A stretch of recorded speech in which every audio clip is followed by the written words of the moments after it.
Entre 2000 et 2016, ce sont entre 450 et 850 contrats d'eau qui, arrivés à terme, ont été remis en concurrence chaque année en France. C'est le principe de la délégation de service public. On externalise la gestion d'un service vers une entreprise, généralement privée, qui sera en situation de monopole le temps du contrat.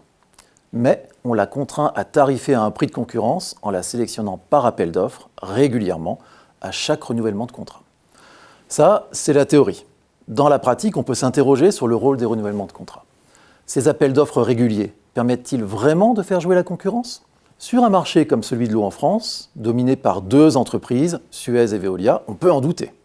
Même s'il est vrai que ces entreprises sont en concurrence avec les régies publiques, il ne faut pas l'oublier. En tout cas, l'impact sur le prix payé par les consommateurs n'est pas évident, comme le font remarquer régulièrement les associations de consommateurs. C'est la question qui nous intéresse dans un article publié cette année dans Applied Economics avec Alexandre Mayol, enseignant-chercheur à l'Université de Lorraine. Dans cet article, on utilise un panel de services d'eau potable français sur la période qui va de 2008 à 2018 et nous proposons une étude économétrique en panel à effet fixe. Ce qui est novateur dans cette étude est que nous tenons compte du fait que le prix payé par l'usager ne revient pas en totalité à l'opérateur en charge du service. En effet, le prix payé par l'usager se répartit entre le délégataire et la collectivité. Plus la collectivité a à sa charge des investissements lourds de renouvellement ou d'extension du réseau, plus elle récupère une partie importante du prix payé par les usagers pour financer ces investissements. Ce n'est donc pas le prix total qu'il nous faut regarder, comme la plupart des études ont pu le faire précédemment, mais aussi et surtout la part opérateur.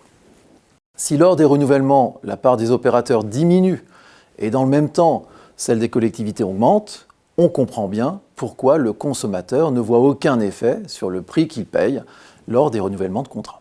Et c'est ce que nous montrons.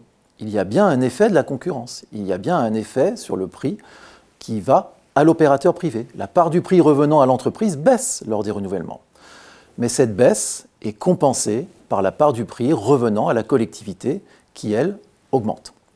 Ça, c'était un résultat qu'on attendait plus tôt. Un autre résultat important et que nous n'avions pas forcément anticipé au début de l'étude, c'est que plus une municipalité réduit la part du prix revenant à l'entreprise après la remise en concurrence, et donc plus elle augmente sa part à elle, et plus elle augmente sa probabilité de remunicipaliser son service plus tard.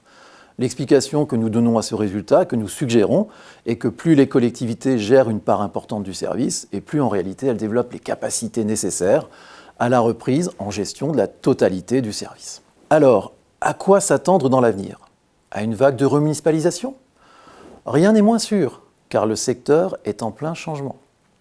Tout d'abord, avec la crise de la Covid-19, les services d'eau ont été en première ligne et les opérateurs privés s'en sont plutôt bien sortis, ce qui pourrait convaincre les collectivités de ne pas remunicipaliser leurs services d'eau dans l'avenir, voire de les externaliser lorsqu'ils ne le sont pas déjà, pour bénéficier des compétences et des économies d'échelle du privé.